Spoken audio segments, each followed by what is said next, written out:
Bismillahirrahmanirrahim. Assalamualaikum warahmatullahi wabarakatuh. Halo semuanya, perkenalkan nama saya Ardin Prayoga dengan NIM terakhir 0118 dari jurusan Ilmu Pemerintahan Fisip Untirta. Tujuan saya membuat video pada kali ini adalah untuk memenuhi ujian tengah semester mata kuliah Ekonomi Politik. Pada pembahasan kali ini kita akan membahas tentang kapitalisme dan juga sosialisme. Langsung saja kita pada pembahasan yang pertama. Pembahasan yang pertama yaitu adalah sosialisme, yang dimana dalam sejarah sosialisme itu sendiri, sosialisme ini seringkali disebut sebagai anteisme dari kapitalisme.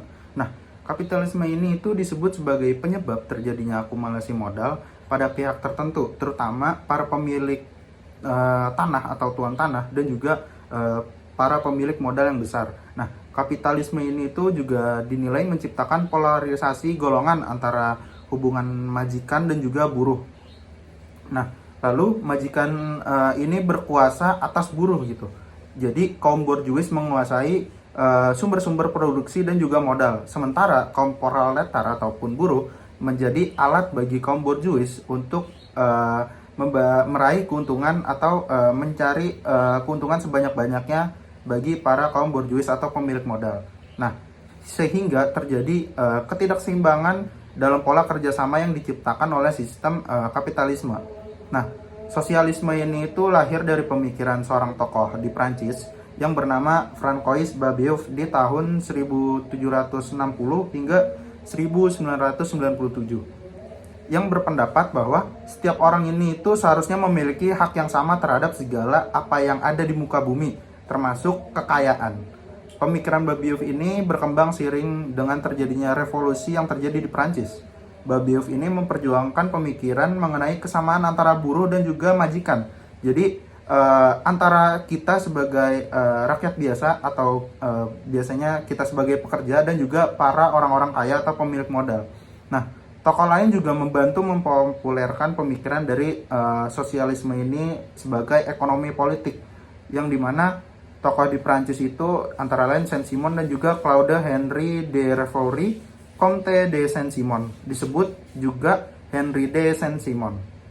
Ini di tahun 1760 hingga 1825. Saint-Simon ini memiliki pemikiran dan memiliki pemikiran bahwa sosialisme ini itu sebagai anteisme atau berseberangan dengan kapitalisme, sehingga kapitalisme ini itu cenderung lebih mengedepankan atau menyerahkan tata kelola perekonomian kepada para pemilik modal atau para orang kaya, yang dimana negara harus mengatur produksi dan juga distribusi. Nah, hal inilah yang membuat Simon lebih terkenal gitu, lebih populer dibanding tokoh sosialisme lainnya, dibandingkan Babeuf yang mencetuskannya, dan juga pemikir-pemikir tentang sosialisme yang secara terang-terangan ini beranggapan bahwa pemikirannya ini secara diametral atau berhadapan dengan kapitalisme. Nah, selanjutnya itu ada sistem ekonomi sosialis, yang dimana diutarakan oleh Karl Marx dalam bukunya Das Kapital. Nah, Marx ini itu lahir dalam nama lengkapnya itu Karl Heinrich Marx, sebagai pencetus aliran filsafat Marxisme yang lahir pada 5 Mei 1818 di kota Trier, Rusia, perbatasan dari Jerman Barat. Nah, Karl Marx ini di dalam bukunya Das Kapital mengkritik bahwa sistem ekonomi kapitalis ini dikatakan telah gagal mewujudkan suatu sistem ekonomi yang stabil. Oleh karena itu, sistem ekonomi sosialis ini merupakan kebalikan atau perlawanan dari sistem ekonomi kapitalis. Nah, sosialisme ini sendiri menurutnya merupakan sistem ekonomi yang dimana segala kegiatan ekonominya ini diatur oleh pemerintah, dan perencanaannya ini itu terpusat dengan pemerintah. Lalu pengertian sosialisme ini sendiri sangat berbanding terbalik dengan kapitalisme, yang dimana sistem perekonomiannya ini memberikan kebebasan secara penuh kepada setiap orang untuk melaksanakan kegiatan perekonomian. Lalu Marx juga menyatakan bahwa manusia itu merupakan makhluk sosial. Oleh karena itu, setiap aktivitas ekonomi tidak boleh dikuasai oleh individu ataupun tiap orang, tetapi harus dikelola secara bersama-sama yang diatur oleh negara. Jadi Marx ini itu memperkenalkan sosialisme sebagai sistem ekonomi terpusat, di mana pemerintah memegang peranan paling penting dan dominan dalam mengatur kegiatan ekonomi yang kita sendiri itu sebagai pelaku ekonominya. Nah, lalu selanjutnya ada prinsip dasar dan juga karakteristik dari sosialisme. Prinsip dasar sosialisme ini itu mencakup redistribusi kekayaan melalui sistem pajak yang progresif dan juga penyedia layanan sosial seperti kesehatan ataupun pendidikan sebagai hak yang kita miliki bersama gitu atau universal, serta kepemilikan kolektif terhadap industri dan juga sumber daya yang penting bagi kita. Lalu dalam masyarakat yang menerapkan sosialisme ini, pemerintah memiliki peran kunci dalam mengelola perekonomian dan juga dapat menjamin atau memastikan bahwa kekayaan ini dibagi lebih merata dan juga adil bagi seluruh golongan masyarakat. Hal ini itu tentu berbeda dengan sistem ekonomi kapitalis, yang dimana kekayaan cenderung terkonsentrasi pada sekelompok individu atau korporasi. Nah, secara keseluruhan, tujuan sosialisme ini itu adalah untuk menciptakan masyarakat yang lebih setara dan adil tentunya, dengan memprioritaskan hak-hak atau kebutuhan mayoritas dibanding kepentingan dari segelintir orang saja. Melalui kebijakan seperti pajak yang progresif dan juga program kesejahteraan yang dilakukan oleh pemerintah dalam sistem sosialisme ini sendiri tentu diharapkan sebagai usaha untuk menekan kesenjangan dari pendapatan dan juga menyediakan jaringan yang aman bagi mereka masyarakat yang membutuhkan. Lalu juga dengan berinvestasi dalam layanan publik dan juga infrastruktur, sosialisme ini itu berupaya meningkatkan kualitas hidup seluruh warga negara tanpa memandang status sosial mereka. Meskipun ada kritik yang dilontarkan kepada sistem sosialisme ini, seperti menghambatnya inisiatif individu dan juga inovasi dari para pendukung-pendukung ataupun mereka yang setuju dengan sistem sosialisme ini sendiri, dengan argumen bahwa masyarakat yang lebih setara pada akhirnya menguntungkan semua orang dengan mendorong kohesi dan juga stabilitas. Sebagai contoh, di negara-negara pemerintahan sosialis seperti Swedia, mereka menerapkan pajak tinggi yang tentunya digunakan untuk mendanai sistem kesehatan dan juga pendidikan yang universal. Nah, mereka juga memastikan bahwa semua warga ini memiliki akses atau layanan yang penting tanpa memandang penghasilan bagi mereka gitu. Lalu regulasi pemerintah di negara-negara sekarang ini itu seringkali mengutamakan hak-hak pekerja dan juga mereka melindungi perlindungan dari hak-hak yang mereka lindungi gitu. Lalu dibandingkan keuntungannya dari masyarakat atau perusahaan, masyarakat yang bekerja di perusahaan yang berkontribusi pada masyarakat yang lebih berkelanjutan dan adil.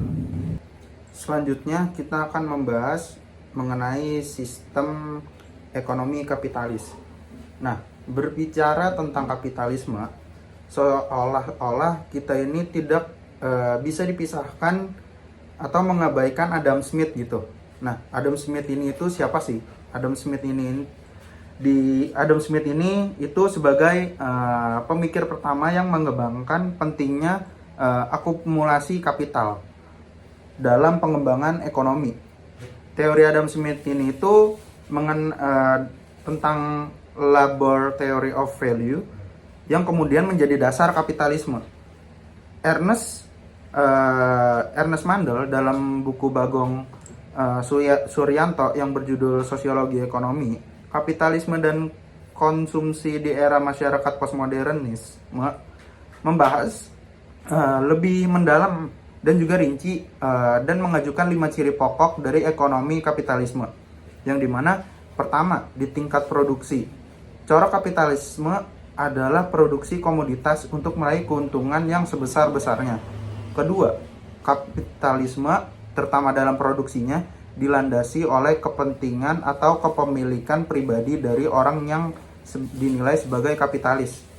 Ketiga, produksi ini dioperasikan dalam rangka meraih keuntungan untuk menguasai pasar yang berada di bawah kendali persaingan. Yang keempat, para kapitalis berupaya untuk meraih keuntungan yang sebesar-besarnya dengan cara melakukan hal apapun. Yang kelima, tujuan terakhir dari mereka yaitu adalah akumulasi kapital. Jadi kapitalisme ini sendiri itu adalah sistem ekonomi yang dimana kegiatan ekonominya ini dilakukan sesuai dengan mekanisme pasar dan juga campur tangan pemerintah yang sangat minim atau sangat sedikit. Bahkan di beberapa kasus pemerintah tidak ikut campur tangan sama sekali. Jadi setiap individu dari kapitalis mempunyai kebebasan penuh atas apa yang dia lakukannya dalam mencari keuntungan di pasar. Nah, Adam Smith ini juga menilai pasar bebas akan memberikan keuntungan bagi semua orang. Tapi berbanding terbalik dengan Karl Marx, disinilah muncul kritik terhadap kapitalisme. Ia mengatakan bahwa pasar bebas ini justru akan menimbulkan masalah atau konsekuensi yang sangat besar terutama bagi masyarakat. Tentunya dengan kerugian atau melebarnya kesenjangan sosial. Jadi pasar bebas ini itu hanya menguntungkan segelintir orang, terutama mereka kaum borjuis atau para pemegang alat produksi dan juga pemilik modal yang besar.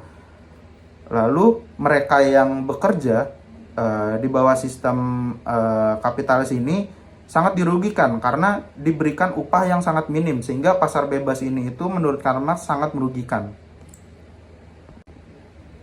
Selanjutnya kita akan membahas mengenai prinsip dan juga karakteristik dari kapitalisme. Dalam memahami sepenuhnya prinsip dan juga karakteristik dari kapitalisme ini sendiri, seperti yang saya singgung di pembahasan sebelumnya, bahwa sejarah mengatakan bahwa Adam Smith ini membahas mengenai tangan tak terlihat dari kapitalisme, hingga Karl Marx ini mencetuskan kritiknya mengenai kapitalisme sebagai sistem yang mengeksploitasi atau merugikan masyarakat. Kompleksitas yang terjadi antara ini, terutama dalam kapitalisme, tentu perlu analisis yang mendalam, yang mempertimbangkan manfaat dan juga tantangan yang ada dalam menentukan arah bagaimana sih kapitalisme ini itu dapat berkembang dan juga dilakukan dalam sistem ekonomi yang terjadi.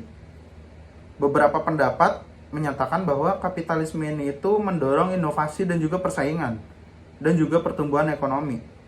Seperti yang saya jelaskan di pembahasan sebelumnya, sebenarnya kritik yang disampaikan sistem kapitalisme ini sendiri itu mengacu atau memfokuskan penyebab utama dari ketimpangan pendapatan.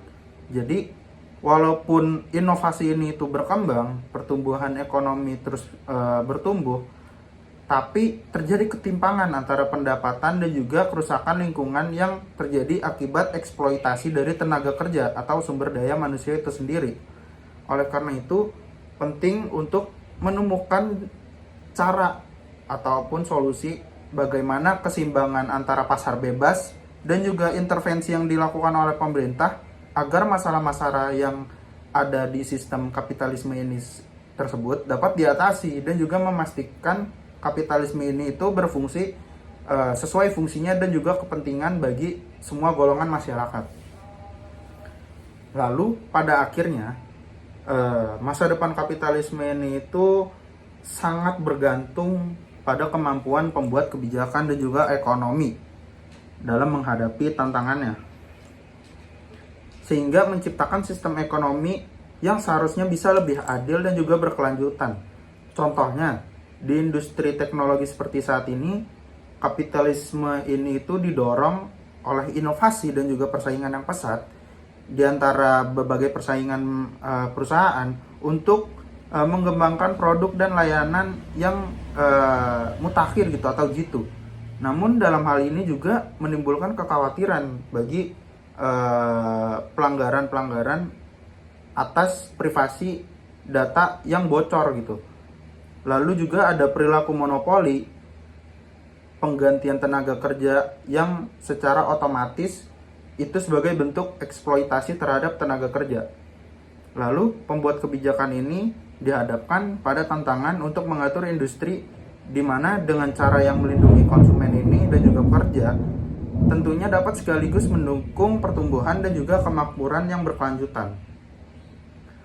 Contoh nyatanya adalah kita lihat dari kasus Amazon. Mungkin teman-teman udah tahu Amazon itu merupakan e-commerce. Jadi Amazon ini sering mendapatkan kritik terkait praktik monopolinya karena perlakuan terhadap pekerja atau tenaga kerjanya. Meskipun perusahaan tersebut mengalami pertumbuhan dan juga inovasinya yang sangat cepat dan juga berkembang, Amazon banyak sekali kritik dan juga dituduh mengeksploitasi tenaga kerjanya gitu, dengan upah yang rendah dan juga kondisi kerja yang tidak membadai sesuai standar yang seharusnya mereka dapatkan bagi para tenaga kerja. Hal inilah yang menimbulkan kekhawatiran mengenai dampak negatif dari kapitalisme yang menimbulkan isu terkait antitrust. Lalu perusahaan ini juga dituduh menghalangi persaingan dan juga merugikan bisnis-bisnis kecil. Demikian pembahasan mengenai sosialisme dan juga kapitalisme pada video kali ini. Saya meminta maaf apabila terjadi kesalahan kata ataupun ucapan dan juga perbuatan yang baik itu disengaja ataupun tidak selama video ini dibuat. Terima kasih. Wassalamualaikum warahmatullahi wabarakatuh.